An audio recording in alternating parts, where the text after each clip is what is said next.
సచివాలయం అనేటువంటి వ్యవస్థని తీసుకొచ్చి అందులో ఒక 11 మంది 12 మంది ఎంప్లాయీస్ నియమించారు అధ్యక్ష. దాంట్లో ఇది ఒకటి మహిళా సంరక్షణ కార్యదర్శి అని చెప్పి మంత్రి గారు చెప్తున్నారు అధ్యక్ష. ఫస్ట్ ఇచ్చింది అది కాదు అధ్యక్ష. వాళ్ళు ఫస్ట్ నోటిఫై చేసింది ఆంధ్రప్రదేశ్ మహిళా పోలీస్ స్పెషల్ సర్వీసెస్.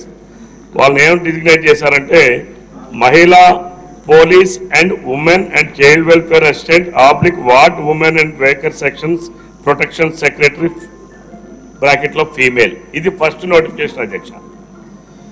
రెండో నోటిఫికేషన్ అధ్యక్ష జీవోఎంఎస్ నంబర్ 129/10/2019 డేటెడ్లో ఇచ్చారు అధ్యక్ష.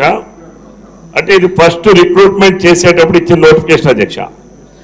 రెండవ నోటిఫికేషన్ జీవోఎంఎస్ నంబర్ 129 ఇచ్చారు అధ్యక్ష. అందులో గ్రామ మహిళా సంరక్షణ కార్యదర్శి గ్రేడ్ 3 అని చెప్పి ఇచ్చారు అధ్యక్ష. వీళ్ళకి జాబ్ చార్ట్ చూస్తే అధ్యక్ష మన ఆంధ్రప్రదేశ్ రాష్ట్ర చీఫ్ సెక్రటరీ గారికి ఎంతైతే జాబ్ చార్ట్ ఉందో అంత జాబ్ చార్ట్ ఇచ్చారు అధ్యక్ష. వాళ్ళు 6 డిపార్ట్మెంట్లకు ఆన్సరింగ్ ఉంది అధ్యక్ష. బహుశా ఆంధ్రప్రదేశ్ రాష్ట్ర చరిత్రలో కానీ ఎక్కడైనా సరే ఒక డిపార్ట్మెంట్ హెడ్ ఉంటాడు అధ్యక్ష. ఆ హెడ్ నుంచి మా కింద వరకు కూడా ఒక లైన్ ఉంటుంది అధ్యక్ష. వీళ్ళేమో పనిచేసే సచివాలయంలో అక్కడ ఆన్సర్ చేయాల్సింది administrative secretary and MPDO. Leave కావాలంటే ఆ పోలీస్ స్టేషన్లో ఉన్నటువంటి ఎస్ఐ ఇవ్వాలి అధ్యక్ష. అసలు వీళ్ళు ఉద్యోగం ఏంటో తెలియక ఏ డిపార్ట్మెంట్ పరిధిలో ఉన్నామో తెలియక వీళ్ళందరూ కూడా సుమారు 13,000 మంది ఉన్నారు అధ్యక్ష. 13,000 మందికి గత ప్రభుత్వం కనీసం ఏ అవగాహనతో ఇచ్చారో అర్థం కాలేదు అధ్యక్ష. దీనిని ఇప్పటికే మనం ఫీల్డ్లో చూస్తే ఇందులో న్యాయస్థానాల్లో కూడా 2 కేసులు వేశారు అధ్యక్ష. ఎవరో ఒక పిల్లు వేశారు అధ్యక్ష. అసలు వీళ్ళు జాబ్ చార్ట్ ఏంటి అని.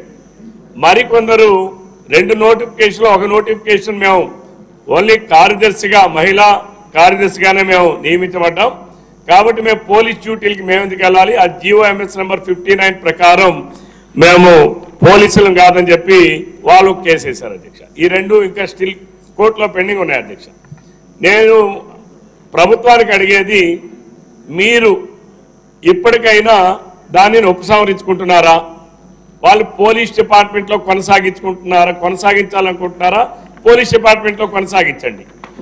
లేదా ఉమెన్ అండ్ చైల్డ్ వెల్ఫేర్ డిపార్ట్మెంట్కే మీరు కన్ఫైన్ చేస్తారా, women and child welfare department confine చేయండి. ఇది మానసిక క్షోభ అధ్యక్ష. పాపం వాళ్ళు అందరు ఆడపిల్లల అధ్యక్ష. అర్ధరాత్రి పోలీస్ స్టేషన్ పిలిచి నువ్వు బందోబస్తుకి వెళ్ళమంటాడు అధ్యక్ష. అసలు పోలీస్ మాన్యువల్ ప్రకారం పోలీస్ రిక్రూట్మెంట్ ప్రొసీజర్స్ ఏంటి అధ్యక్ష? అంటే 1864 యాక్ట్ ప్రకారం పోలీస్ యాక్ట్ ప్రకారం రిక్రూట్మెంట్ ప్రొసీజర్ ఇస్ డిఫరెంట్. వీళ్ళని తీసుకెళ్లి పోలీస్ అని చెప్పి ఎట్లా దానిని ఇది చేస్తారు అధ్యక్ష? అంటే ప్రభుత్వానికి ఒక అవగాహన లేనప్పుడు కింద పనిచేసేటటువంటి సిబ్బందికి ఏ రకంగా ఇది ఉంటుంది? ఆడపిల్లలందరూ మానసికమైనటువంటి క్షోభకు గురవుతున్నారు. ప్రభుత్వం సత్వరమైన నిర్ణయం తీసుకోవాలి అధ్యక్ష. వాళ్ళని women and child welfare and protection ఏదైతే ఇంకా మనం పెట్టాలనుకుంటే వాళ్ళని ఎంపవర్మెంట్ ఆఫ్ ఉమెన్ ప్రోగ్రామ్ కూడా ఇన్వాల్వ్ చేయండి. ఆ రకమైనటువంటి జాబ్ చార్ట్ చేసి ఉమెన్ అండ్ చైల్డ్ వెల్ఫేర్ డిపార్ట్మెంట్కి మాత్రమే కన్ఫైన్ చేయండి. ఎందుకంటే పోలీస్ యాక్ట్ ప్రకారం వీళ్ళు రిక్రూట్మెంట్ చెల్లదు కాబట్టి దానిపైన మంత్రి గారు సమాధానం ఇవ్వాలని చెప్పి కోరుతున్నారు అధ్యక్ష. హోమ్ మినిస్టర్ గారు ఈ క్వశ్చన్లో 5 సబ్జెక్ట్స్ సిగ్నేచర్స్ ఉన్నాయి. 5 మాట్లాడిన తర్వాత 5 కలిసి ఒకటే సమాధానం చెప్పండి. ఓకే. తెంగిరాల సౌమ్య గారు. ధన్యవాదాలు అధ్యక్ష. ముందుగా విప్పుగా నూతనంగా బాధ్యత ఇచ్చినందుకు గౌరవ సభాపతి